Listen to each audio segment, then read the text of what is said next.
I'm hoping. Yes. So, all good. All right. Excellent. Thank you, Palmer. All right. So, let's see here.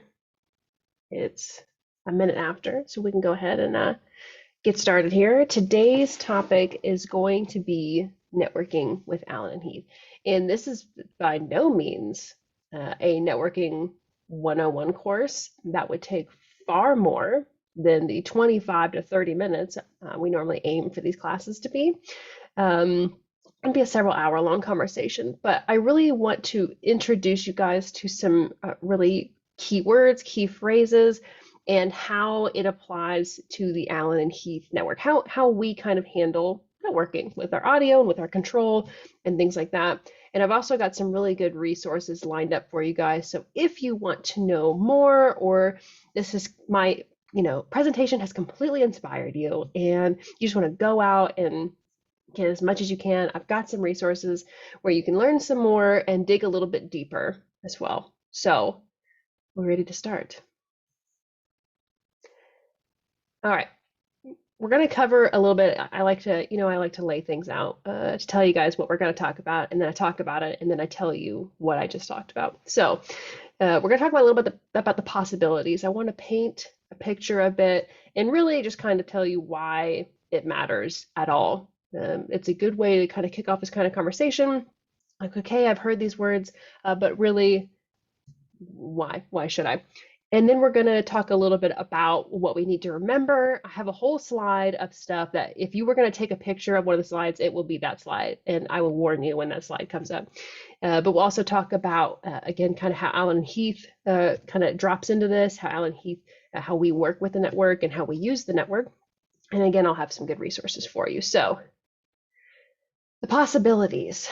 Why do I need to know this? Why should I care? So, all right, well, in this whole conversation today, I'm going to be using the word networks, and what I'm kind of really talking about are local networks, these physically connected devices that use RJ45s and Ethernet or cat cable to connect and talk to each other. That's really what I'm talking about. Not necessarily the World Wide Web kind of network, but a local network.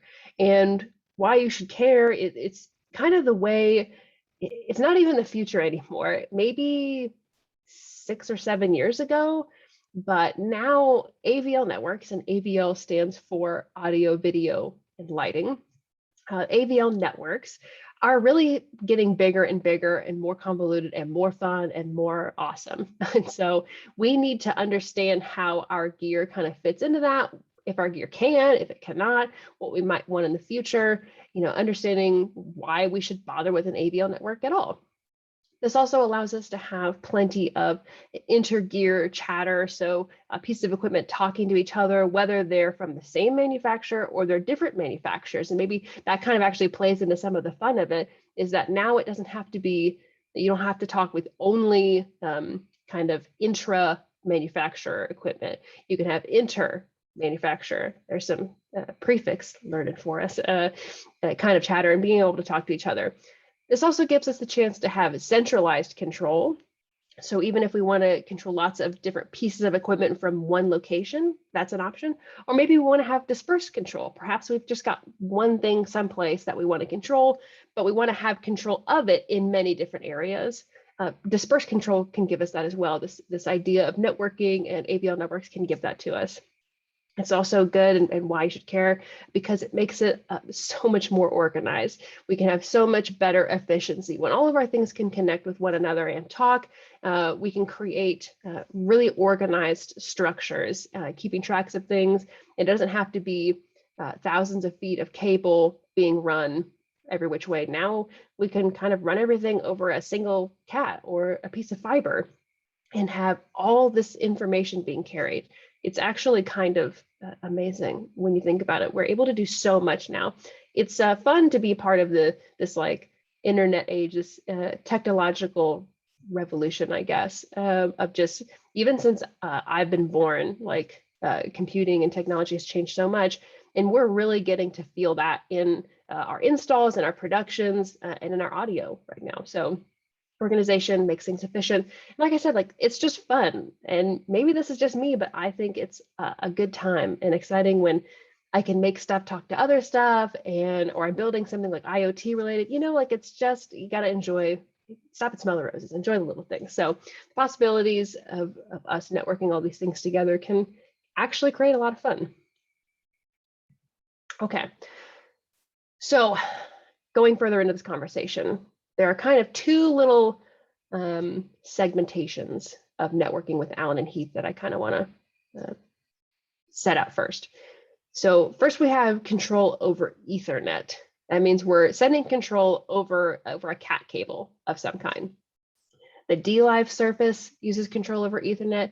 The IP controllers, here on the slide is an IP6, if you're not familiar with it, but we also have an IP1 and an IP8. Those are control over Ethernet. Our iPad apps are control over Ethernet. Even when they become wireless, it's still control over Ethernet. And we have custom control, and I've talked about that quite a bit on several of my mini master classes. Custom controls, fantastic application, but that's control over Ethernet. And so is the Director software. DLive Director and Avantis Director are both control over Ethernet. And so is System Manager, which is the piece of software you use to control and program the HM64, our matrix processor. So we've got all this control over Ethernet, but then also another kind of little segment of this AVO kind of network idea is that we have audio over Ethernet. And for us, that's our remote IO, that's our S-Link, it's our Gig Ace, and I'll kind of dive into those a little bit more later as well. But I kind of want to make sure that these are separate ideas, except when they're not separate. And we can actually do both, as I've listed the Gig Ace protocol that Alan and Heath has. It's our proprietary one. It has actually a tunnel for control data. So it's audio and control over Ethernet. So good stuff. But just to keep that in mind, and just to reiterate, we're talking about local networks, not World Wide Web sort of connections, although that may come up later. So keep that in mind. Okay, so when we're networking with Alan and Heath, we've got to keep a couple of things in mind. This is really, I want to just expose you guys to some of the vernacular.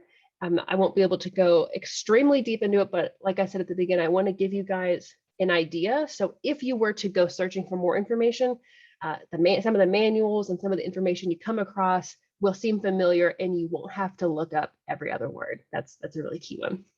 So what do I need to know to have my Alan Heath gear talk to one another? And we're going to go over IP addresses a little bit, and we'll talk about networks with Gig Ace and control. All right, IP addresses. So IP addresses are just kind of like a home address, just like your apartment has a home address, your house, or your guys' Beverly Hills mansion. I know I'm currently in my Beverly Hills mansion in the plains of Kansas, but it's a home address just like anything else. It might be, I won't even go there. Let me take a step back. So you'll see I have a couple of, let me get my mouse over here. I have a couple of IP addresses written here, and this is how you'll often see them written. And this happens to be the 192.168.1.90 is actually the default address for the HM64. And so I've got that.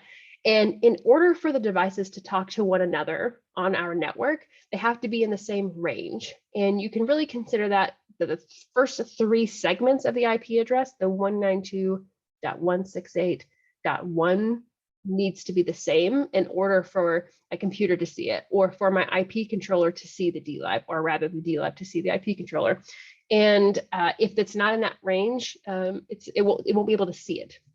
So our computers have IP addresses, ports can have IP addresses, our Wi-Fi connections have an IP address, and more. So for instance, I'm talking to you guys on Zoom, so I'm obviously connected to the internet, but I also have a separate Ethernet cable, a CAT cable, connected directly into my laptop, whose port I have addressed to look at all of my Alan and Heath gear, which is blurred behind me, so that I can still have access to the internet, just like I am right now. But I also still want that port to be able to go look at my AHM or look at my Avantis and say, hey, I need you to send a controller, look at this thing, and that sort of stuff. I also have been known to flip that port over and run Dante off it as well by simply changing the IP address. So all of these different bits and bobs can have IP addresses, so they can live in the same world simultaneously. One of the very, very first troubleshooting steps when I'm helping somebody figure out possibly a network problem is to make sure that those ports that we're actually using are in the same range as the device. You know, I every once in a while I'll get a phone call saying, "Hey, I can't connect to this and that." It's like, okay, I guess the very first step is it plugged in? It's always the first step. And then the second one is, okay, well, what is your port assigned to, or what's your computer's IP address? Because I know if they just took their Vontas out of the box and they turned it on, they can't connect, it's likely that their IP address isn't in the same range as the Avantis is. So we always go and check that first. Also of note in the IP address land is, and I'm sure you guys have heard of it, is DHCP, which by the way, I never see written out, but it does mean Dynamic Host Configuration Protocol, DHCP. And in a roundabout way, this essentially means it's an automatic assignment. Every time it boots up, it kind of automatically assigns the best available IP address. And this can be really great for certain scenarios. It's what makes your phone work well when you walk into the coffee shop or church and it just connects to the Wi-Fi and things work great. It's perfect for that because it would be a huge pain if every time you wanted to connect to Wi-Fi of some kind or get access to the internet, you have to like change your IP address. Huge pain. So DHCP has its place in the world, but it may not necessarily be in the world for control data and audio in an AVL network. We really want to keep track of what our IPs are, and it's easy to kind of lose them. In fact, if you put DHCP on your DLive mix rack in your Surface, they could disconnect from one another and they are suddenly unable to find one another. And then you'll be wondering, okay, where are they sitting at? And then you have to use a piece of software like Wireshark to go find where everything is sitting at. And that's not fun. So I know that we kind of recommend that people don't use DHCP for their AVL network, again, because we want to keep our audio and our control data exactly where we want it to, so we know where to go find it. And I also want to make a point for you guys may have heard of something called audio over IP, which is like Dante. And that's akin to sending audio directly to an IP address. It's IP address specific audio. And we'll talk a little bit more about that later, but just so I'm already exposing you to the phrase audio over IP. Any questions or anything so far from you guys? It's a quiet bunch today. I know I've been talking a lot. So, and nobody has their camera on, so I'm just staring at myself.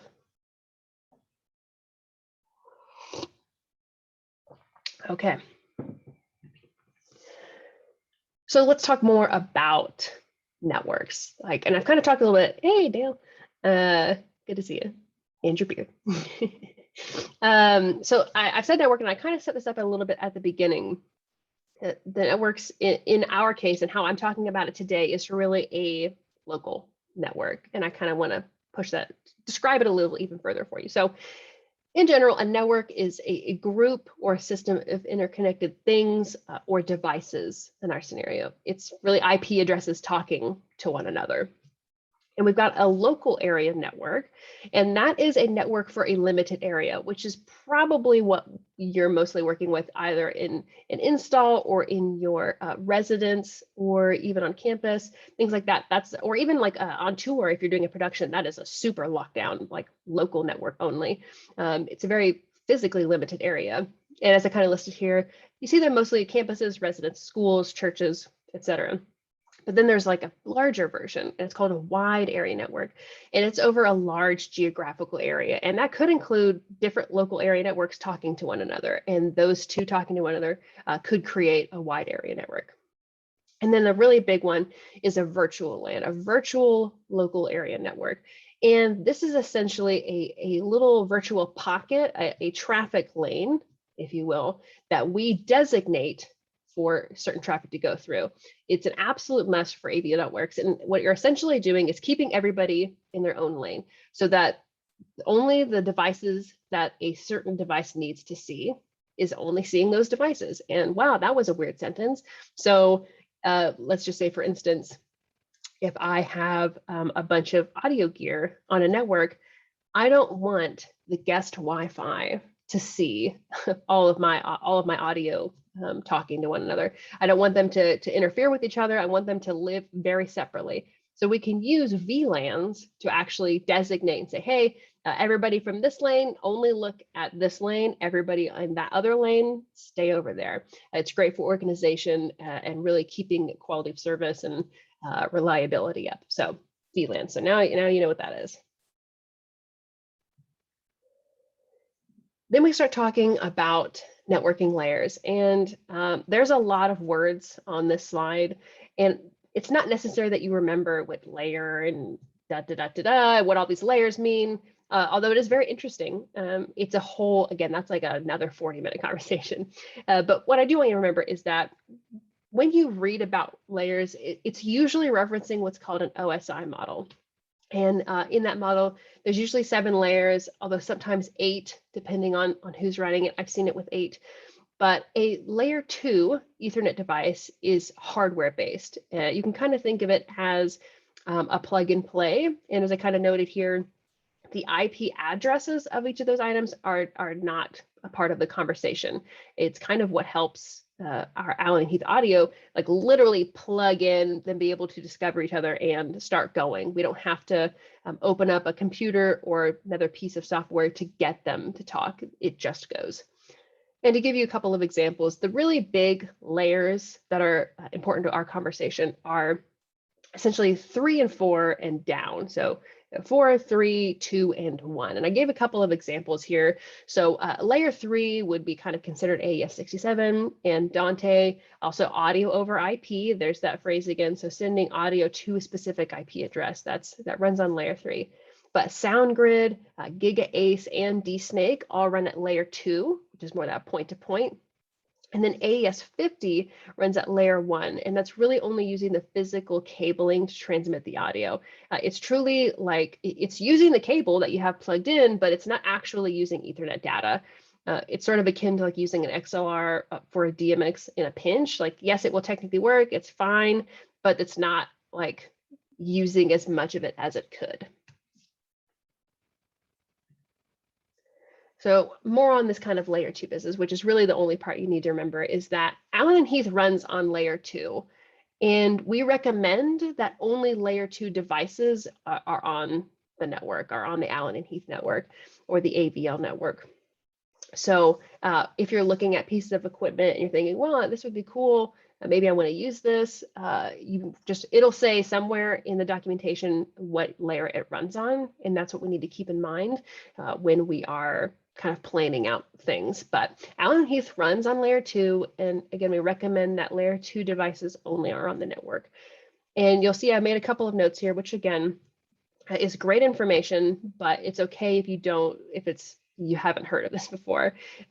Really, we recommend that any layer 2.5 and above isn't on the Allen and Heath network, because we want to make sure that our beautiful audio stays beautiful. So we kind of want to segment that, and anything differently, running on a different layer, is separated in its own lane using a VLAN.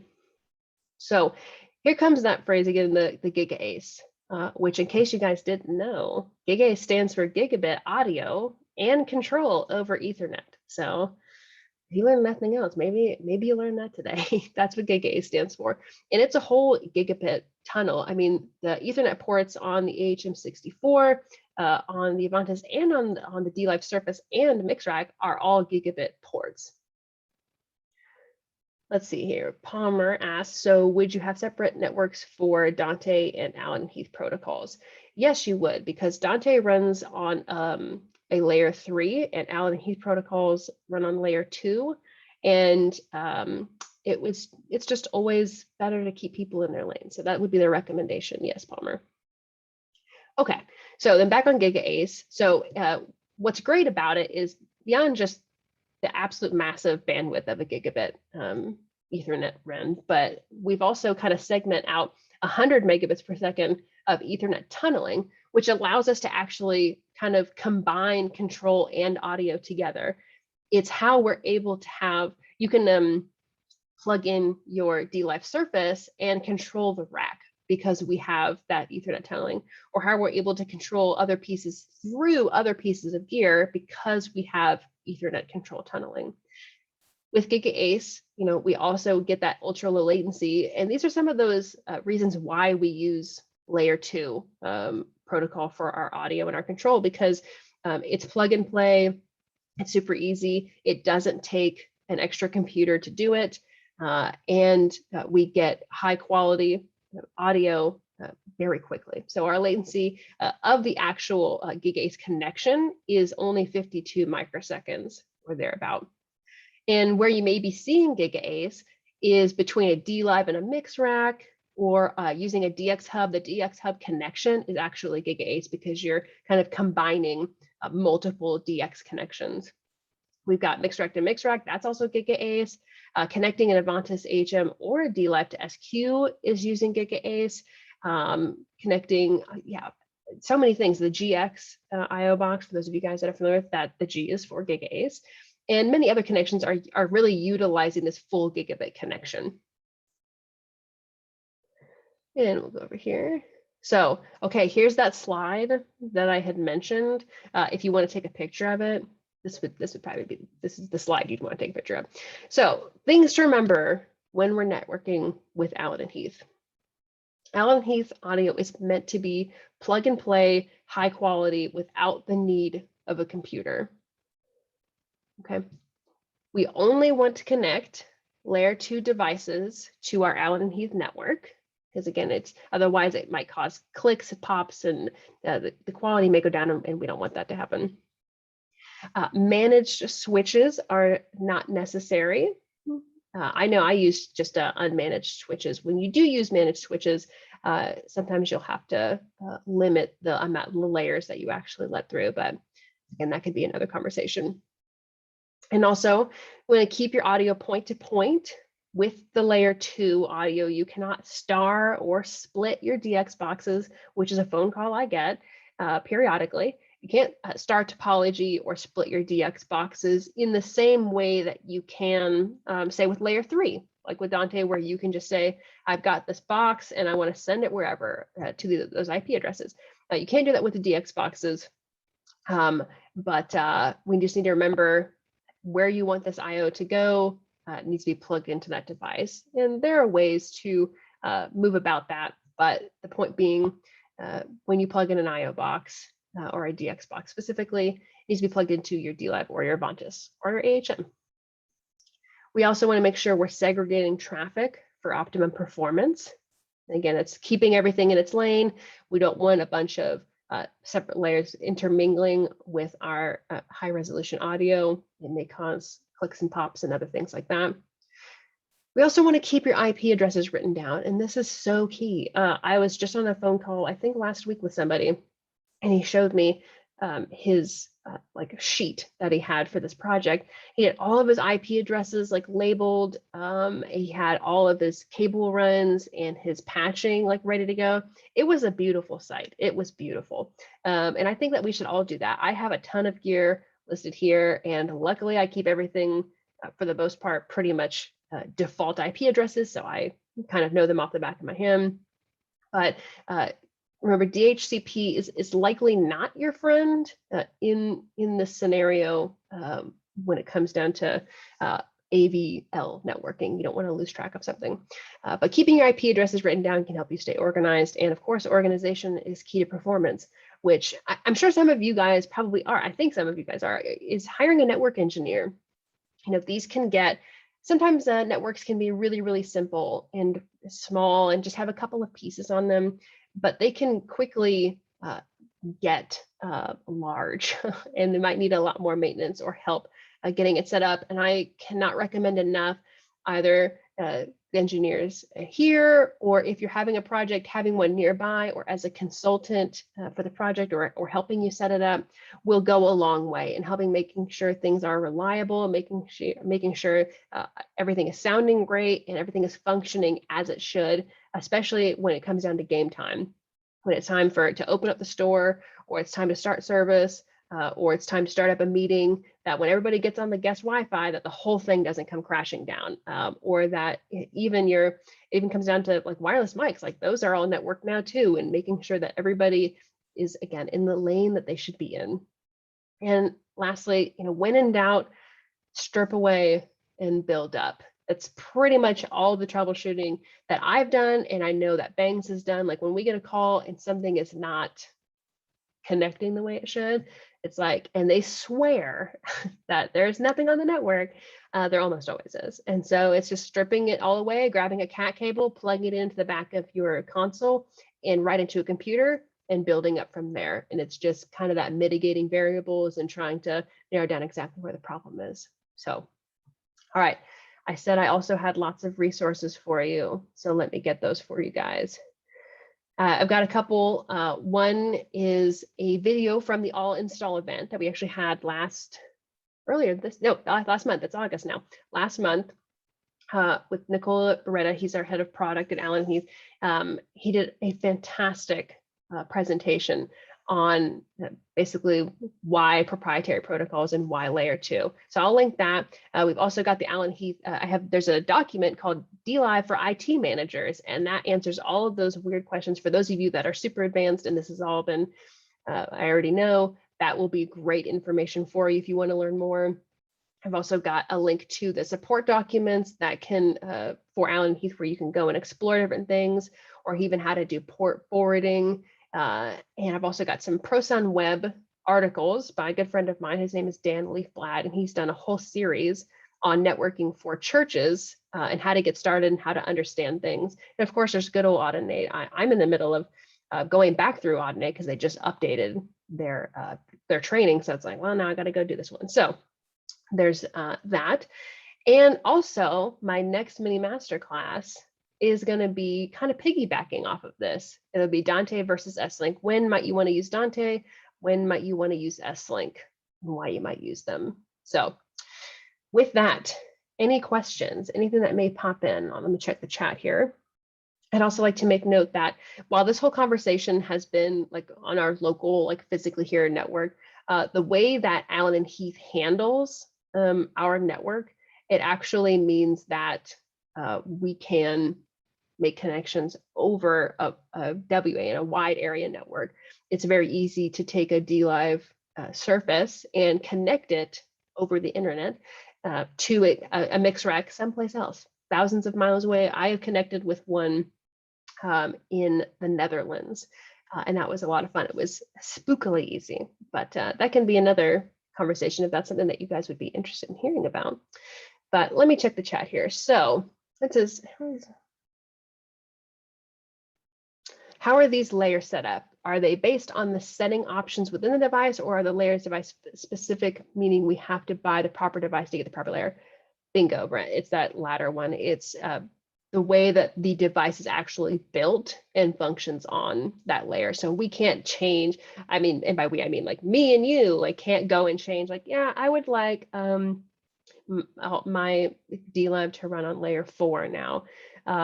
If you go look at the OSI models, it kind of shows you a little bit of the breakdown. But yeah, we can't personally do it. It's how it's manufactured. Sonic asks, is there a workaround for unmanaged green switches? Can you explain a little bit more? Is there a workaround for like you want to use a managed switch? Because you can use a managed switch. You just have to tell it to, you have to set up so it rejects layer 2.5 and above, but you can use a managed switch. It's just easier and cheaper to use an unmanaged switch. So that's why we kind of recommend it, like, go ahead, get the more affordable unmanaged switch because you'll get great service anyways. Okay, any other questions? It's been nice and quiet today.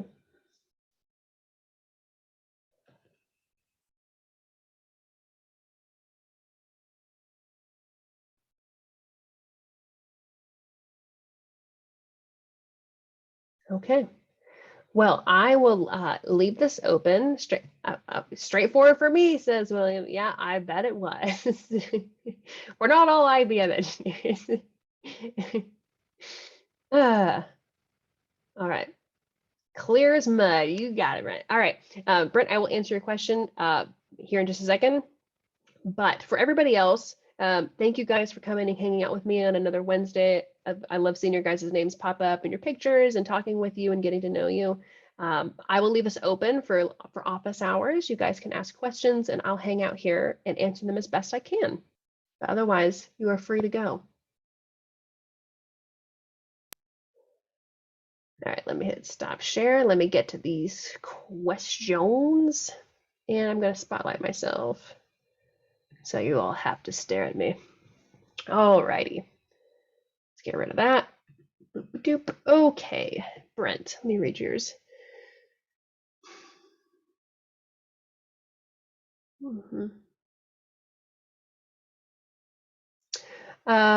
Yes, Brent. Okay, so Brent is asking, they have an SQ and they want to use the SQ4U app for their monitor control, and they installed a wireless router to allow access for that app.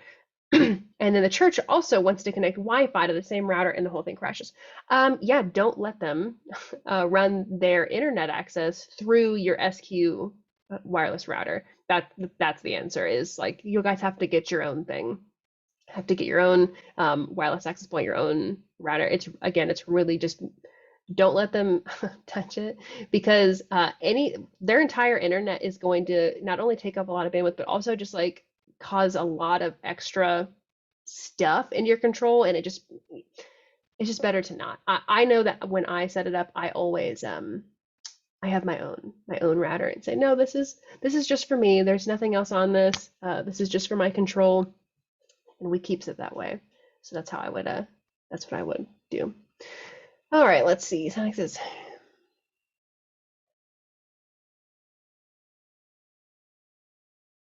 okay. Sonic says green switches put ports to sleep to be energy efficient. I actually haven't played with those, so I'm not sure I can completely answer your question. Let me go look at your original question. Is there a workaround for unanswered?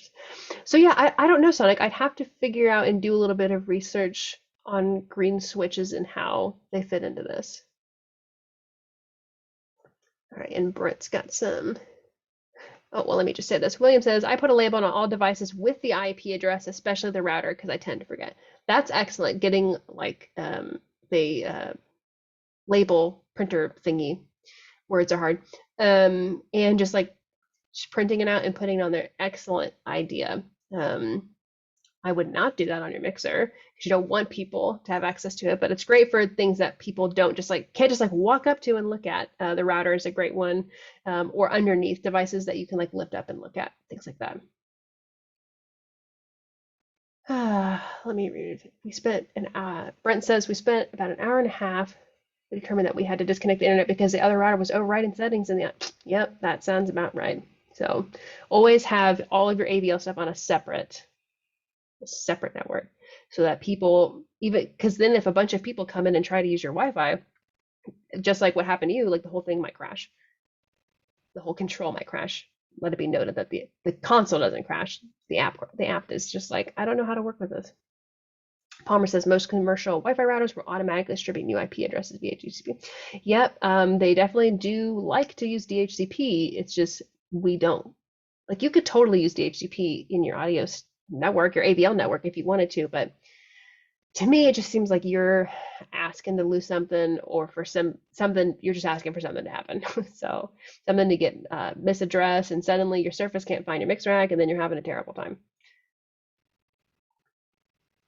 Let's see. I have also learned to not broadcast the router to keep devices from trying to connect. That's a good one. Okay, great. Hey, Sean says Audinate has a segment of the Dante Level 1 course dealing with green switches. Okay, well, like I said, I'm in the middle of redoing that, so I'm going to learn about the green switches up here soon, apparently.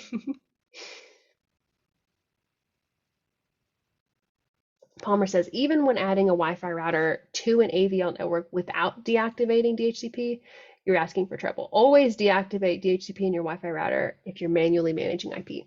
100% Palmer, yes, thank you. Let's see, got another one. Let me read it.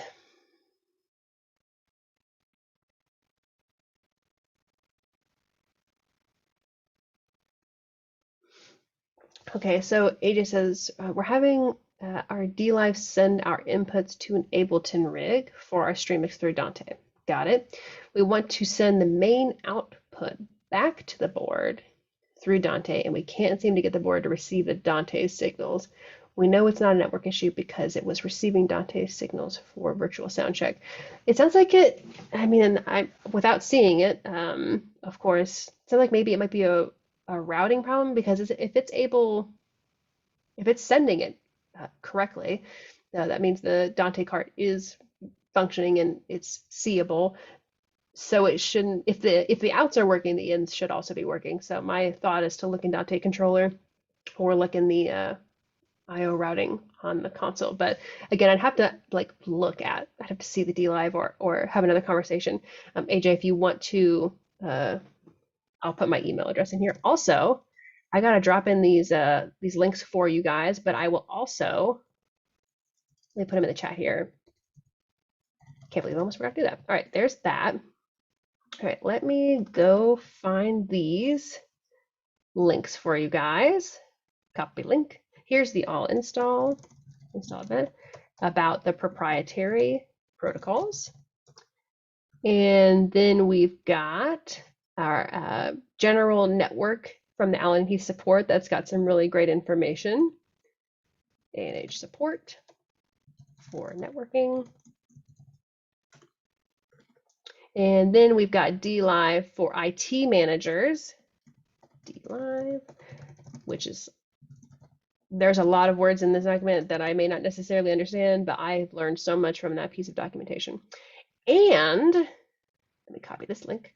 Copy. And we'll do this. This is Dan Leafblad on ProSound Web. His entire networking, fantastic reads. And again, I'll put all of these also in the email that I send out afterwards now, since you guys seem to like that. All righty. Let's see here. Have a great rest of your week, Brent. If you're still in here, hope you have a good one. Is there a way to utilize domains similar to Dante?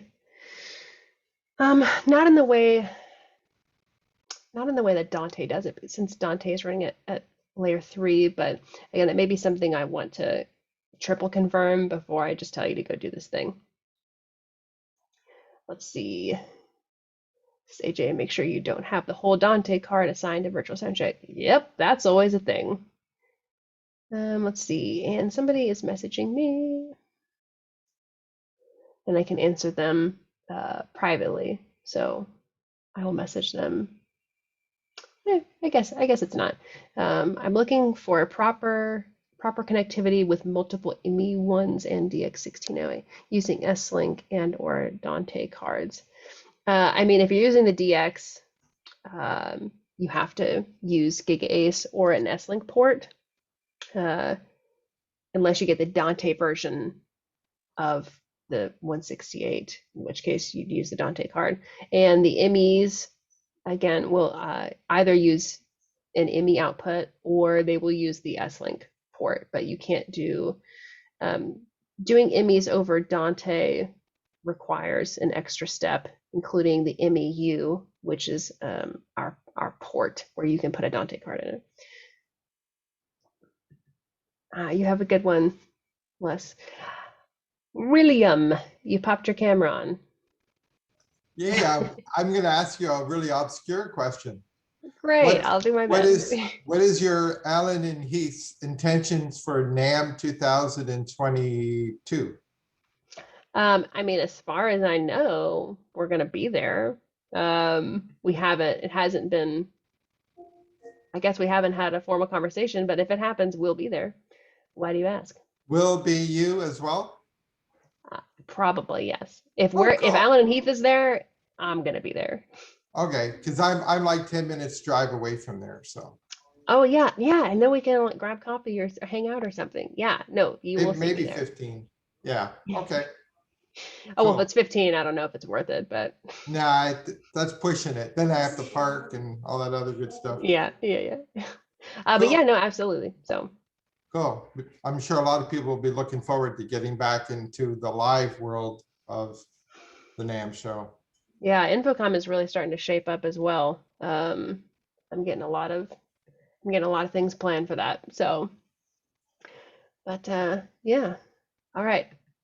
Any other questions? Anything you guys are curious about? Anything you'd like to? Could be networking related, could be not at all networking related.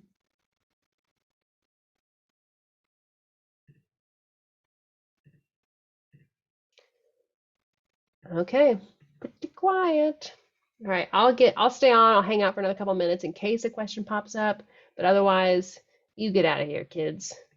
But thank you guys again for joining me, and be sure to check out Bangs' session next week and my session 2 weeks from now, piggybacking off of this to talk about S-Link and Dante more specifically. So Yeah, I got a question, Samantha. This is Jeff Galatro.